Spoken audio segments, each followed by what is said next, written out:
Well, we'll try it a different way. Oh.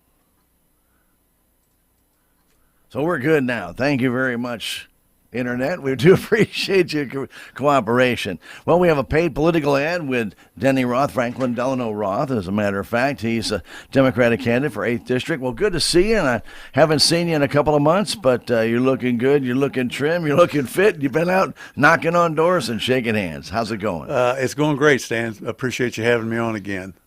Well, as we were mentioning just a moment ago, we were talking before we came on the air, broadband internet, we know that that's still a big thing in the 8th District. You have been encompassing this issue in your travels. Tell us a little bit about what you have found, would you?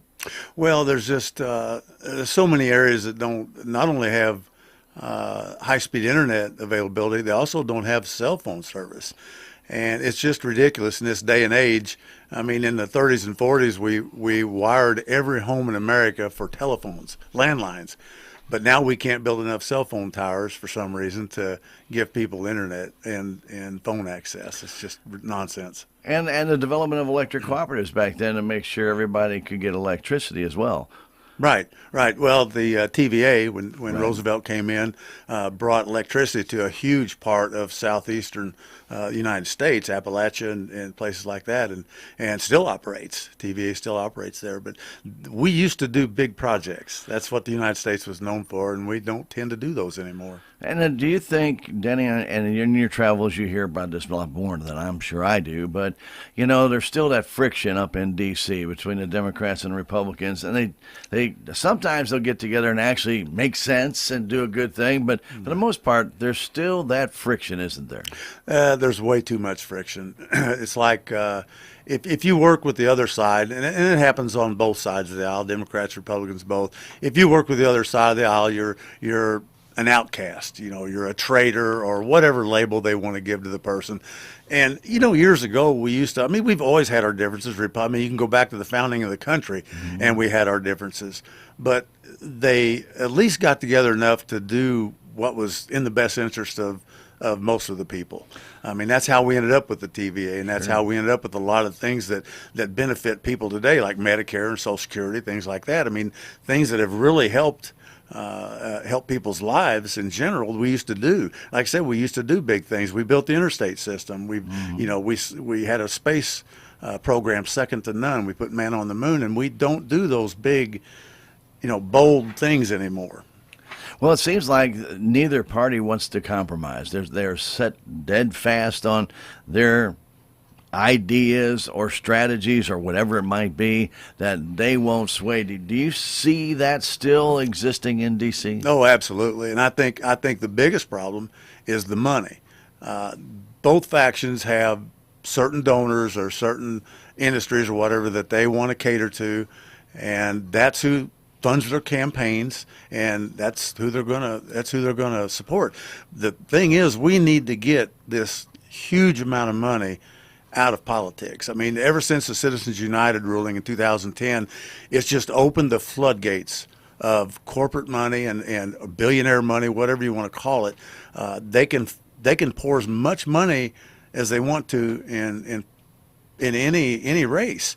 And you see congressional races where they're spending 20, 30, 40 million dollars for a job that pays $174,000-$5,000 a year. It's just, I mean, we need to get rid of that.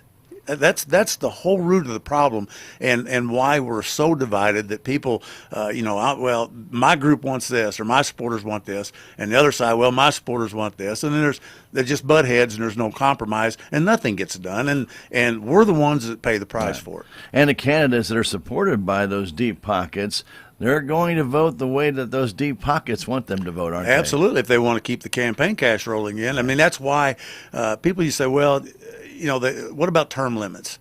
Well, we had term limits, and we still do to a sense. It was called elections. If somebody wasn't doing the job, you got rid of them, right? But now, if somebody is an incumbent, they have access to so much money, and the odds are so stacked in their favor that it's almost impossible for somebody to challenge them from their own party or from a different party. And but that's what's wrong with our political system. We have to get that billionaire and corporate money out of our political system. We are talking to Franklin Delano Roth, better known as Denny, and this is a paid political interview.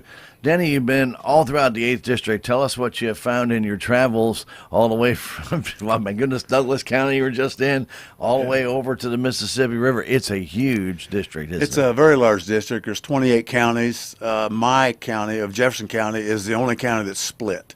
The eastern half, which is along the Mississippi River, is part of the 8th District, and the western half is in the 3rd District. But what I see as I travel through the district is a lot of poverty. I see hospitals that have closed. You drive by them and they're closed up. I see hospitals that are about to close. They're just hanging on by a thread. People that are worried about their schools today, if they're going to survive, or they're going to have to consolidate with another school and maybe even another county, so their kids because we don't fund our schools, we don't fund our teachers. And I see people are worried about that. They're worried about jobs, which we seem to keep losing in much of the district. We've had major plants close. We lost Tyson and Dexter, which cost over 700 jobs. Well, a town of 2,000 some people, that's a lot of jobs. That's a lot of jobs. Although all those people obviously didn't live in Dexter, but they lived in the surrounding area, and it affected the farmers in that area as well. Farmers that had gone to the expense to put up buildings, geared up to produce the grain and everything for this, and then the chickens and all this, and we lost magnitude 7, a large aluminum smelter, good jobs. We've lost that. So, but we're not replacing them, not at the rate that we're losing them, and we've got to bring more jobs back to this district. And I think one of the things we can do to do that is the American companies that have taken their factories overseas to take advantage of low wage labor, slave labor, whatever you want to call it. We need to set on those companies. If you're going to take this company overseas to take advantage of this, they're not bringing the product back here and selling it cheaper. Okay, the money gets passed on to the shareholders and the CEOs. Oh, sure. They make more money. So the workers lose out because they've lost the jobs. How many automobile factories are sitting in Mexico now instead of in the United States? There's 2 that are gone in St. Louis. Ford and Chrysler are both gone. Well, and how many others? others? Go back to the Chevy plant. Yeah. So I mean, how many others? And they don't bring the vehicles back here and sell them cheaper. And that used to be their argument. Well, we can sell products cheaper if we can build them cheaper. Well, they don't do that. And then part of that problem is a little bit with the trade agreements that we have with some of these countries, and that really, we go right back to D.C., this is something that I know has not been beneficial to the United States. We just are really allowing them to pretty much ship stuff in the United States at a fraction of taxes that they should be paying so much more because of the price that they put on the product. Right. Well, we've allowed these companies, like I said, to offshore not only the factories but their profits. They don't want to bring them back into this country, the money, because they'll get taxed on it. Sure. So we need to find a way to tax the money anyway. Say, well, if you're going to profit off it, you're going to sell the product here and make your money here, then you should be paying taxes on that money here. But I think we can force these factories or these companies to bring their factories back to the United States. Say, if you want to take your factory overseas, we will charge. You can call it a tariff or a tax, whatever you want to call it. And I'm not talking about a blanket tariff on all products coming into the country. If it's a European company, it's a BMW or Mercedes, they're bringing a product here, okay, that's global trade. But when you have an American company taking a factory overseas to take advantage of slave labor, to me that's not global trade. That's taking advantage of poor people. Sure. And I think we need to tax them or put a tariff on them. Say, if you're going to take that factory overseas, well, we're going to take away your incentive to do that because you're going to pay a tax on that product to get it back in this country. So leave your factory here, and you won't have to pay the tax. Well, the 8th District is a highly rural district that does rely a lot on agriculture, and that includes timber. Have you heard anything more on the federal side about the regulation of timber sales or deregulation of allowing them to do more with that? Because, they've really tightened up the screws on allowing so much wood to be cut and transferred and transported. Have you heard any more on that? I have not. I mean, I'm not privy to a lot of that information, but it is an issue, and as we were talking before we went on air, some of the regulations. I mean, I understand, and I want to protect the environment, and because companies are not known for protecting the environment, they're going to do whatever is most profitable. I mean, I remember back in the 70s. You're old enough to remember. I mean, the Cuyahoga River in Cleveland caught fire. A river caught fire because it had so much. So many chemicals and things in it. Love Canal. I mean, it just acid rain. And I drove through New York back in the 80s and saw that myself. These dead forests. Well, that's all, come back because we forced these power plants in the Ohio River Valley, which is where I'm from, to put scrubbers and all that. Took all that sulfur out. That's right. So I mean, so they can do a lot of good, but when you strangle people to the point where they can't even function. We were talking about putting in, a tower, cell phone towers in national forest and all this stuff. You can't just squeeze it down to the point where they can't do it. I mean, people are part of the environment too, right? Sure. I mean, they have needs, and just like the animals do, and to ignore those needs, because you want to save a tree or a frog or something. I mean, you have to have some common sense with this stuff. You can use these national forests and not abuse them. There's a difference. And they want the people to use the national forest, but then they restrict them.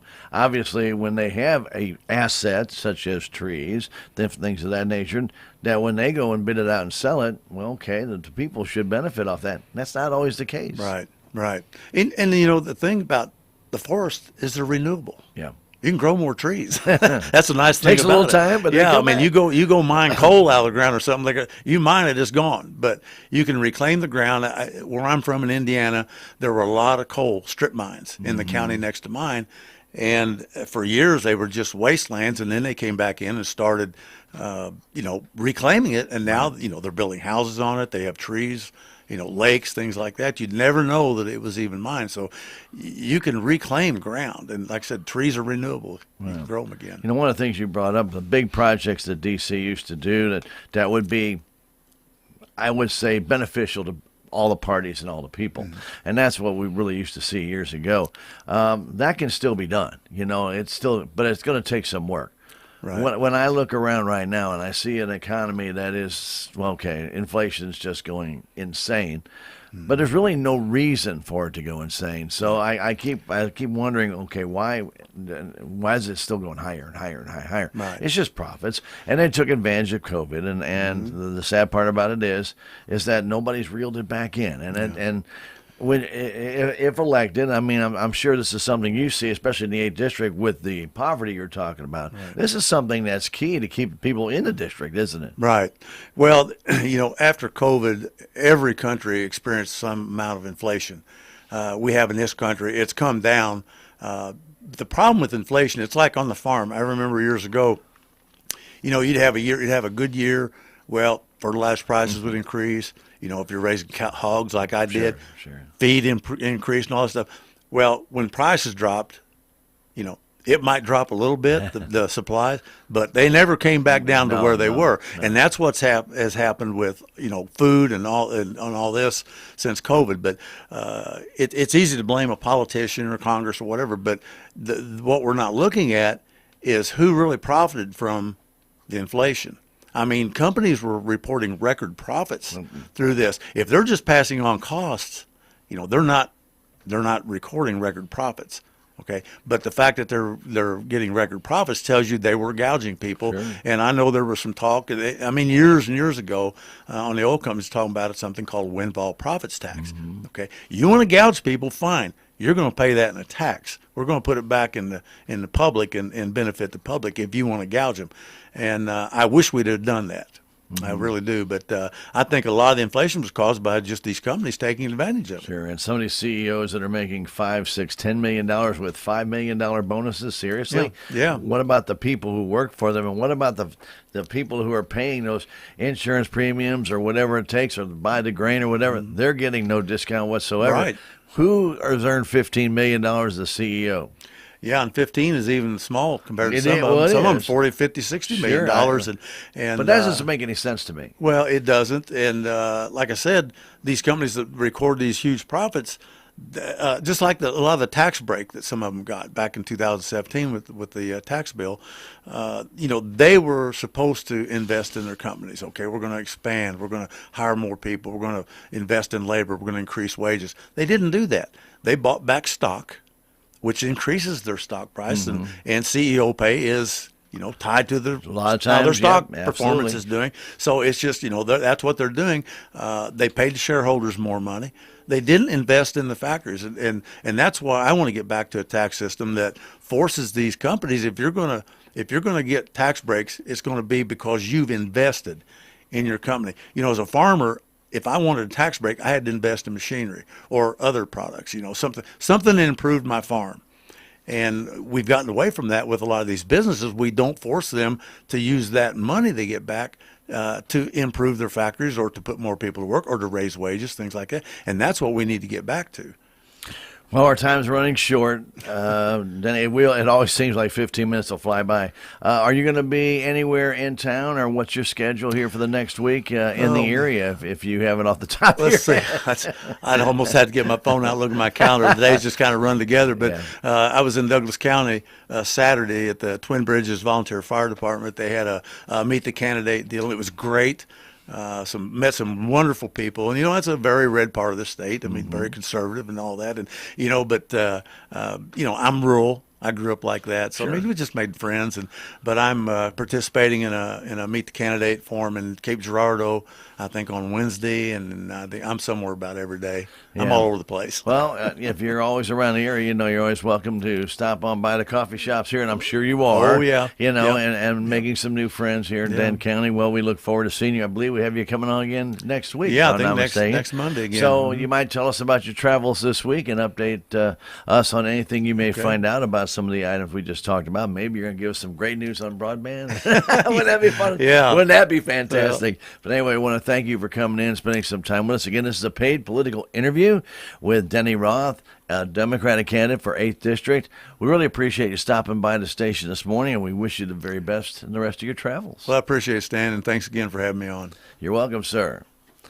Keep it here at KSMO. We have coming up at the top of the hour, we'll have a whole bevy of information for you. AP News, Missouri Net News, civic happenings, and weather. It's all coming up. KSMO, Salem, Missouri. Thanks for telling your friends why you listen. The music's better here. KSMO.